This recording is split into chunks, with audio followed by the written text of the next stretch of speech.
क्या आपने कभी सोचा है कि अब जैसे आपने ब्रह्मचर्य नाश छोड़ दिया, फिर 15 दिन, 30 दिन, 60 दिन भी पूरे हो गए, लेकिन तब भी चेहरे पर वो चमक नहीं आई, शरीर में वो ऊर्जा नहीं बढ़ी, सुबह उठते समय वो असली मर्दों वाली ताकत महसूस नहीं होती। काम करते हुए मन बार बार भटक जाता है और लगता है कि ब्रह्मचर्य का पूरा लाभ मिल ही नहीं रहा। सच ये है कि कई बार समस्या आपकी आदतों में नहीं, आपकी थाली में छिपी होती है और इसलिए वे इतनी खतरनाक है। अगर आपने उस बैड हैबिट को छोड़ दिया है और चाहते हैं कि दोबारा वो गलती ना हो, तो ये 5 चीजें कभी मत खाइए। ये उन अखंड ब्रह्मचारियों के शब्द है जिन्होंने पूरी जिंदगी ब्रह्मचर्य का पालन किया। और आखिरी वाली चीज तो किसी भी कीमत पर मत खाना, क्योंकि वो गलती आपकी कई सालों की मेहनत को एक पल में बर्बाद कर सकती है। पहली चीज है ज्यादा नमक। ज्यादातर लोग हर चीज में अतिरिक्त नमक डालते हैं, लेकिन आयुर्वेद में माना गया है कि अधिक नमक इंद्रियों को उत्तेजित कर सकता है। धीरे धीरे मन में बेचैनी बढ़ने लगती है, शरीर को आराम नहीं मिलता और ध्यान बार बार भटकता है। दूसरी चीज है भैंस का दूध। बहुत लोग इसे वजन बढ़ाने का स्रोत मानते हैं, लेकिन भूल जाते हैं कि ये शरीर को भारी और सुस्त भी महसूस कराता है। जब शरीर भारी लगता है तो आलस से बढ़ता है और आलस से अक्सर अनुशासन का सबसे बड़ा शत्रु बन जाता है। तीसरी चीज है बहुत ज्यादा पके हुए या एकदम कच्चे फल। बहुत ज्यादा पके फल शरीर को सुस्त बना सकते हैं, जबकि अत्यधिक कच्चे फल पाचन को परेशान कर सकते हैं। जब पाचन सही नहीं चलता तो मन और शरीर दोनों अपनी सर्वश्रेष्ठ अवस्था में नहीं रह पाते। एक भाई का मेरे पास मेल आता है जिसमें वो कहते हैं कि एक लड़की ने उनको फल खाने दिया जो बहुत ज्यादा पका हुआ था। अब वो उसके मुंह में पड़ गया, जिसका बुरा असर उसको पूरे सप्ताह तक देखने को मिला।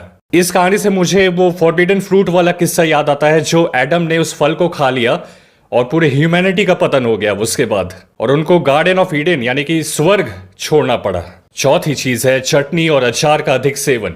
तीखे, खट्टे और अत्यधिक स्वाद वाले पदार्थ जीभ को तो खुश करते हैं, लेकिन धीरे धीरे मन को साधारण और सात्विक भोजन से असंतुष्ट बना देते हैं। जो व्यक्ति स्वाद का गुलाम बन जाता है, उसके लिए मन पर नियंत्रण करना और भी कठिन हो जाता है। पांचवी और सबसे चौंकाने वाली चीज, रात में बहुत देर से गलत तरीके से सात्विक भोजन करना। देखो, बहुत लोग सोचते हैं कि भोजन तो सात्विक है, घर का है, इसलिए जब मर्जी जितना चाहे उतना खा सकते हैं। पर शरीर को भोजन से उतना ही लाभ मिलता है जितना वो सही समय पर और सही मात्रा में पचा सके।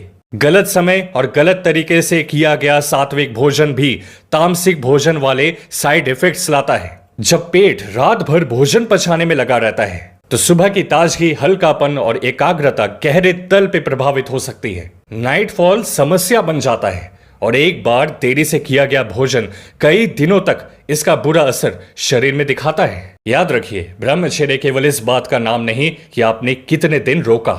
ब्रह्मचर्य इस बात का नाम है कि आप अपने शरीर, मन और भोजन पर कितना कंट्रोल रखते हैं। कई बार ब्रह्मचर्य का सबसे ज्यादा असर किसी नई चीज को जोड़ने से नहीं, बल्कि इन छिपी हुई गलतियों को हटाने से शुरू होती है। तो दोस्तों, वीडियो को लाइक करके कमेंट में बताएं आपने ब्रह्मचर्य शुरू करने के बाद किन चीजों को खाना पीना बिल्कुल बंद कर दिया है।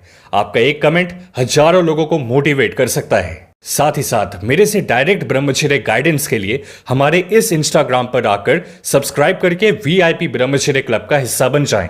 लिमिटेड स्पॉट्स अवेलेबल हैं। हमें ब्रह्मचर्य में कैसे किताब पढ़नी चाहिए और एक बहुत इंपॉर्टेंट वीडियो का लिंक डिस्क्रिप्शन बॉक्स में दिया गया है। खुद पे ध्यान दो, दुनिया आप पर ध्यान देगी। मिलते हैं आपसे अगली वीडियो में।